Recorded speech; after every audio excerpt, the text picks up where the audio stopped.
तू हिंदू है या मुसलमान? अगर मुसलमान है तो कलमा पढ़ के सुना। जरा अपनी पैंट उतार और ये साबित कर कि तू मुसलमान है। और अगर हिंदू है तो मरने के लिए तैयार हो जा।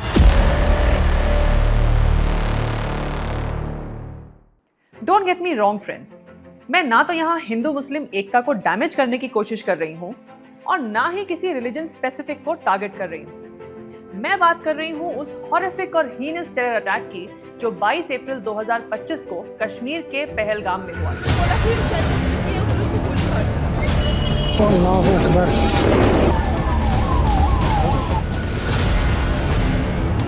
और फिर ऑलमोस्ट 90 डेज के बाद रिवील हुआ हमारी डिफेंस फोर्सेस का सीक्रेट प्लान और सामने आया ऑपरेशन महादेव।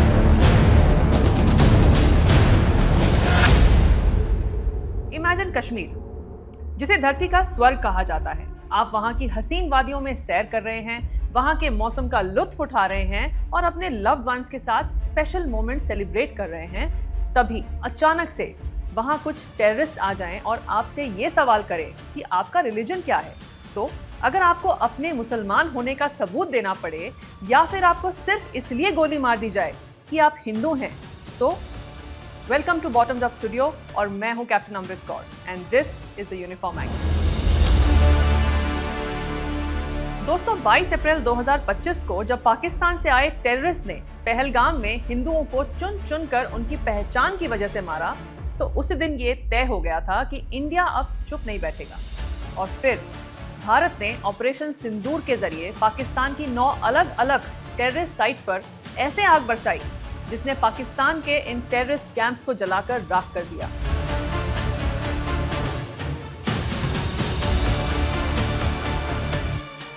और पाकिस्तान को ऐसे जख्म दिए जो पाकिस्तान की आने वाली नस्लें 7 जन्मों तक नहीं भूलेंगी। हालांकि उसके बाद पाकिस्तान ने भी रिटेलिएट किया और इंडिया पर अटैक कर दिया, तो इंडिया ने पाकिस्तान को मुंह तोड़ जवाब दिया और पाकिस्तान अपने घुटनों पर आकर सीज फायर की भीख मांगने लगा। पाकिस्तान ने कभी सोचा तक नहीं था, तब जाकर के पाकिस्तान ने डीजीएमओ के सामने फोन करके गुहार लगाई, बस करो, बहुत मारा। उसके बाद हमने भी उस पर तरस खाकर सीज फायर डिक्लेयर कर दिया, क्योंकि हमारा इंटेंशन पाकिस्तान के साथ वॉर लड़ने का नहीं था, बल्कि उसके टेररिस्ट कैंप्स और बेसिस को डिस्ट्रॉय करना था, जो ऑपरेशन सिंदूर के जरिए हमारी फोर्सेस ने कर दिया था। लेकिन इस सब के बीच वो आतंकवादी अभी भी जिंदा थे जिन्होंने पहलगाम टेरर अटैक को अंजाम दिया था। उसके बाद मोर देन 90 डेज का वक्त बीत गया और सबको लगा कि शायद हमारी सिक्योरिटी फोर्सेस कुछ नहीं कर रही हैं, गवर्नमेंट चुप बैठी है और किसी को उन 26 इनोसेंट लोगों की जान की परवाह ही नहीं है जो पहलगाम टेरर अटैक में शहीद हुए थे। लेकिन ट्रस्ट मी, हमारी गवर्नमेंट चुप नहीं थी और ना ही हमारी सिक्योरिटी फोर्सेस हाथ पर हाथ धरे बैठी थी। दुनिया की नजरों में भले ही ऑपरेशन सिंदूर खत्म हो चुका था, लेकिन हमारी सिक्योरिटी फोर्सेस सीक्रेटली अपने मिशन पर लगी हुई थी और ऑपरेशन सिंदूर अभी भी जारी था। हमारी सिक्योरिटी फोर्सेस साइलेंटली उन सभी दरिंदों को चुन चुन कर ठिकाने लगा रही थी जो पहलगाम टेरर अटैक के लिए जिम्मेदार थे। और फिर आया 28 जुलाई का दिन, जब हमारी सिक्योरिटी फोर्सेस ने ऑपरेशन महादेव चलाया और पहलगाम टेरर अटैक के मास्टरमाइंड मूसा को उसके बिल से ढूंढकर मौत के घाट उतार दिया। अगर आपको लग रहा है कि ऑपरेशन महादेव का कनेक्शन श्रावण महीने से है, तो मैं आपको करेक्ट कर दूं कि इस ऑपरेशन का नाम ऑपरेशन महादेव इसलिए रखा गया क्योंकि जिस माउंटेन रेंज के जंगलों में ये आतंकवादी छुपे हुए थे, उसका नाम माउंट महादेव है। भारत का ये बदला हर उस विधवा के आंसुओं का बदला था जिसके माथे का सिंदूर इन आतंकवादियों ने मिटा दिया था। ये बदला उन आतंकवादियों से था जिन्होंने एक हिंदू औरत के पति को मारते वक्त ये कहा कि हम सिर्फ तेरे पति को मारेंगे, तुझे और तेरे बच्चे को नहीं मारेंगे, उसे हम छोड़ देंगे ताकि तू जाकर मोदी को बताए कि हमने तेरे पति के साथ क्या किया। दोस्तों, पहलगाम अटैक में क्या हुआ था और कैसे हमारी सिक्योरिटी फोर्सेस ने ऑपरेशन सिंदूर को एग्जीक्यूट किया था, ये तो आप सब जानते ही हैं। लेकिन क्या आपको पता है कि आखिर पहलगाम अटैक के पीछे का एक्चुअल रीजन क्या था? कैसे ये टेररिस्ट इंडिया में घुसे, कैसे उन्होंने एक के बाद एक टेरर अटैक्स को अंजाम दिया और कैसे पहलगाम अटैक की प्लानिंग की गई?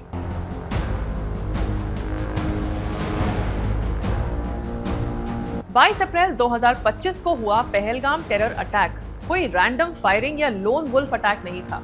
ये पूरी तरह से प्री प्लान्ड, कोऑर्डिनेटेड और टेक्नोलॉजी ड्रिवन ऑपरेशन था, जिसे मल्टीपल टेररिस्ट ग्रुप्स ने मिलकर एग्जीक्यूट किया था। इस अटैक में आतंकवादियों की तरफ से अल्ट्रा सिक्योर सैटेलाइट्स और कम्युनिकेशन डिवाइसेस जैसे कि अल्ट्रासेट का इस्तेमाल हुआ, इनक्रिप्टेड मैसेजेस फ्लोट हुए और लोकेशन स्पूफिंग तक की गई ताकि इंडियन डिफेंस एजेंसीज मिसलीड हो जाएं।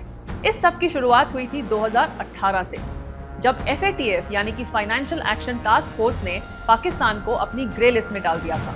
As far as this FATF report is concerned, one of them of course is the Lashkar-e-Taiba, Jaish-e-Mohammed and Tehreek-e-Taliban Pakistan. Just for your knowledge, FATF एक global watchdog है जो terror fundings और money laundering activities पर नजर रखता है, और उसने पाकिस्तान के रिकॉर्ड्स को देखते हुए और उनके लिंक्स और लीनियंसी टुवर्ड्स टेररिस्ट आउटफिट्स को लेकर ये कदम उठाया था।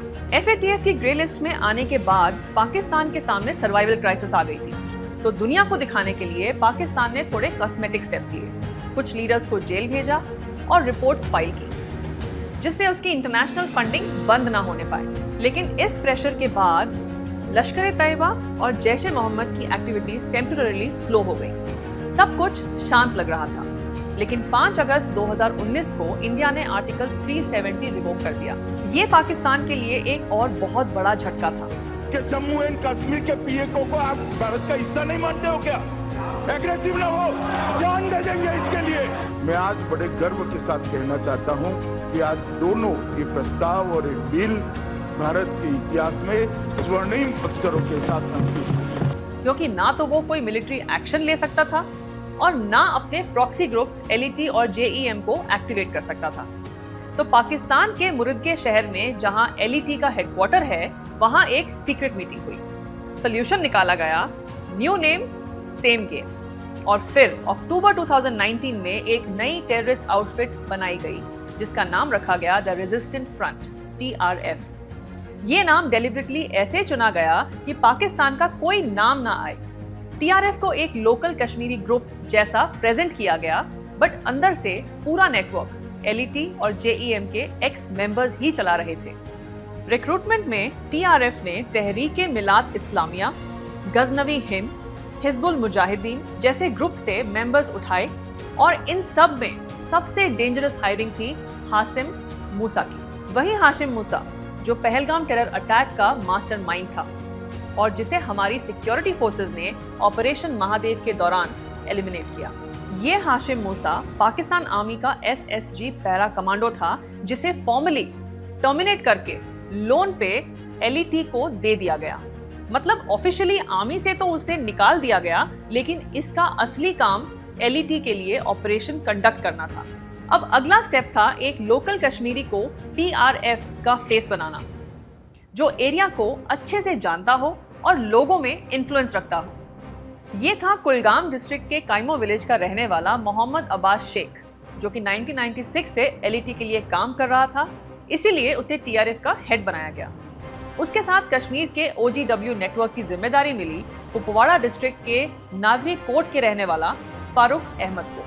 OGW का मतलब होता है ओवरग्राउंड वर्कर, जो खुद हथियार नहीं उठाते लेकिन दुश्मन के लिए काम करते हैं। ये सब नॉर्मल दिखने वाले लोग होते हैं, जैसे ऑटो ड्राइवर्स, शॉपकीपर्स एटसेट्रा, लेकिन इनका काम होता है टेररिस्ट को शेल्टर देना, आर्मी इंफॉर्मेशन शेयर करना और मूवमेंट गाइड करना। पहलगाम अटैक में जितने भी टेररिस्ट आए, उन सब ने LOC फारूक के थ्रू ही क्रॉस किया था। बाय 2022 TRF ने पूरे कश्मीर में अपना नेटवर्क बिल्ड कर लिया और टेलीग्राम पे TGRF चैनल बनाया, जहां वीडियोस, मैसेजेस से लोगों को रेडिकलाइज किया जाने लगा। अब यहाँ गौर करने वाली बात यह है कि जब TRF कश्मीर में अपने पैर जमा रहा था, तब कश्मीर भी तेजी से बदल रहा था। 2018 में 1458 स्टोन पेल्टिंग केसेस हुए, लेकिन 2023-24 तक ये 0 पर आ गया। 2018 में 228 टेररिस्ट इंसिडेंट्स हुए, लेकिन 2023 में ये आंकड़ा 44 रह गया। टूरिज्म भी बूस्ट हुआ। 2018 में जहां 8.5 लाख टूरिस्ट यहां आए थे, 2023 तक ये नंबर बढ़कर 31 लाख और 24 तक 43 लाख तक पहुंच गया। 2019 में जहां सिर्फ ₹296 करोड़ का इन्वेस्टमेंट हुआ था, 2022 तक ₹2153 करोड़ कश्मीर में इन्वेस्ट हो चुका था। टीआरएफ का मेन टारगेट कश्मीर की यही इकोनॉमिक ग्रोथ, टूरिज्म और स्टेबिलिटी थी।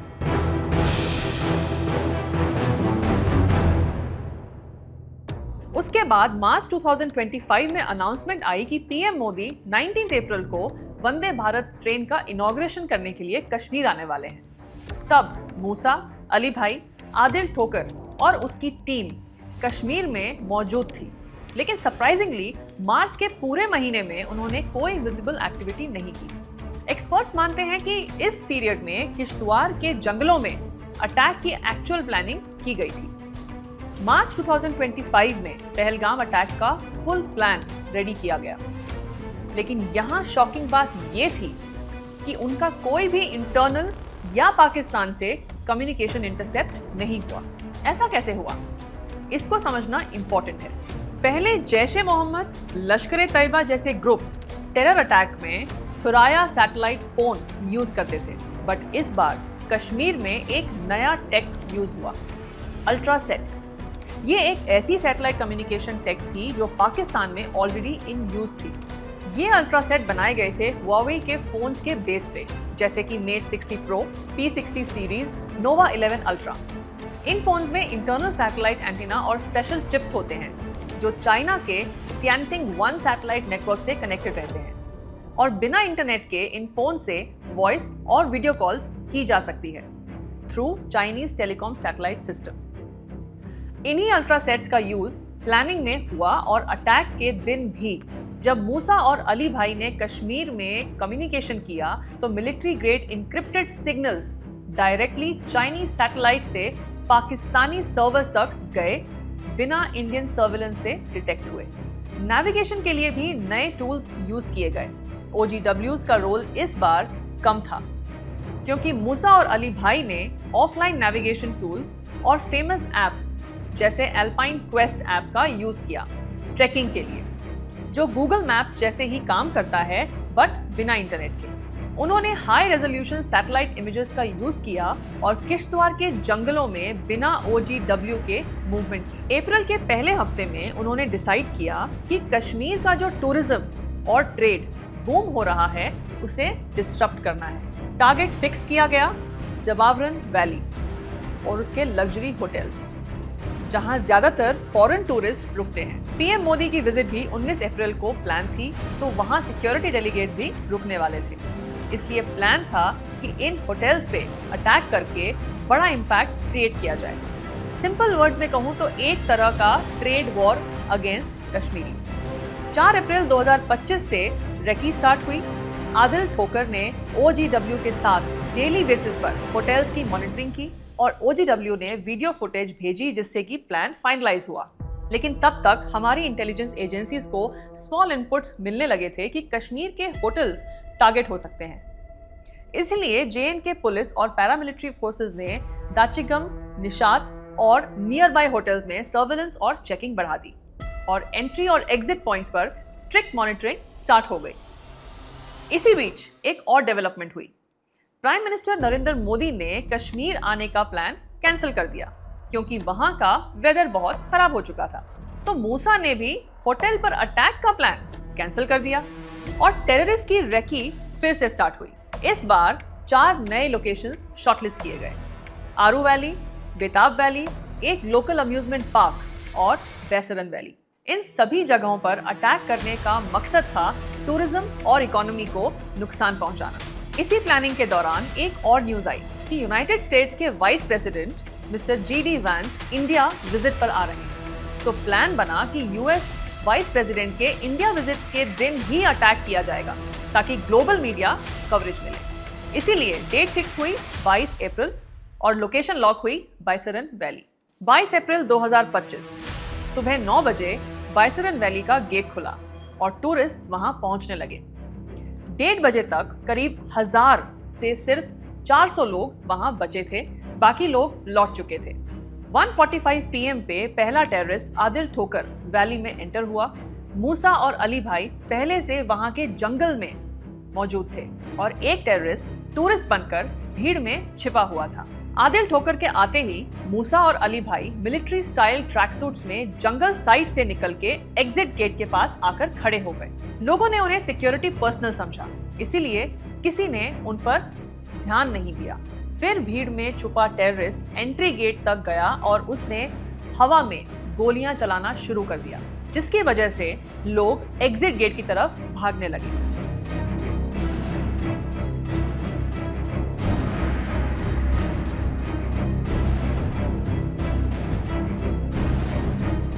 पर वहां खड़े मूसा और अली भाई ने उनको ब्लॉक कर दिया। ये सब एक प्री प्लान्ड ट्रैप था। जिप लाइन कर रहे लोगों को भी समझ नहीं आया कि वहां हो क्या रहा है। फिर भीड़ को फूड स्टॉल्स के पास ले जाया गया। वहां उन टेररिस्ट ने मेल्स और फीमेल्स को अलग किया और फिर पूछा गया कि हिंदू कौन है। जिन लोगों ने अपनी पहचान हिंदू बताई, उन्हें सीधा गोली मार दी गई और जिन लोगों ने कहा कि वो मुस्लिम हैं, उन्हें कलमा पढ़ने के लिए कहा गया। हिंदू है कि मुसलमान, मुसलमान है तो कलमा पढ़, कि द नेक्स्ट सेकंड हम बोलेंगे कि हम हिंदू हैं, ऐसा कर देंगे। जैसे ही the sentence is not even properly finished, they shout and yell. Debashish Bhattacharya नाम का एक हिंदू टूरिस्ट जिसको कलमा आता था, इसीलिए वो कलमा पढ़ के बच गया। लेकिन जो लोग चुप रहे और कुछ नहीं बोल पाए, उन्हें वहीं सारी फीमेल्स के सामने कपड़े उतारने के लिए कहा गया और उनकी हिंदू पहचान देखकर उन्हें पॉइंट ब्लैंक गोली मार दी गई। हालांकि जब टूरिस्ट पर गोलियां चलने लगी थी तो कश्मीर का एक पोनी राइडर आदिल हुसैन ने रिटेलिएट किया और उसने टेररिस्ट से उनकी गन छीनने की कोशिश की, तो उसे 3 गोलियां मार दी गई और वो वहीं मर गया। अटैकर्स के पास M4 राइफल्स, AK-47 और बॉडी पर GoPro कैमरा लगे हुए थे। वो पूरा सीन रिकॉर्ड कर रहे थे और मरने वालों के साथ सेल्फी खींच रहे थे। जस्ट इमेजिन किस मिट्टी के बने होंगे वो लोग। किसी को मारकर उसका वीडियो बना रहे थे और उसकी डेड बॉडी के साथ सेल्फीज भी खींच रहे थे। वो इंसान नहीं थे, एंड आई स्ट्रांगली बिलीव कि उनका कोई रिलीजन भी नहीं था। वो सिर्फ आतंकवादी था जो मासूम लोगों को मारकर टेरर फैला रहा था। ये सब सिर्फ 20 से 25 मिनट में हुआ और 26 लोगों की जान चली गई। फिर जब सब कुछ खत्म हो गया तो अटैकर्स फेंसिंग के ऊपर चढ़कर जंगल की तरफ भाग निकले। अब क्योंकि वो एरिया ऐसा था जहां पहुंचने के लिए करीब 5 किलोमीटर का ट्रैक करना पड़ता है, तो जैसे ही पुलिस के पास इंफॉर्मेशन पहुंची, उन्होंने लोकल से हेल्प मांगी। And can you believe it, Kashmiris locals ने पुलिस और CRPF से पहले वहां पहुंचकर टूरिस्ट की हेल्प करना शुरू कर दिया। उनसे जो बन पड़ा, जैसे हो पाया, उन्होंने टूरिस्ट की हेल्प की, बिकॉज ये हीनियस अटैक टेररिस्ट ने सिर्फ अपने एजेंडा को प्रमोट करने के लिए ही किया था और लोकल कश्मीरीज ने उन्हें कभी भी सपोर्ट नहीं किया था।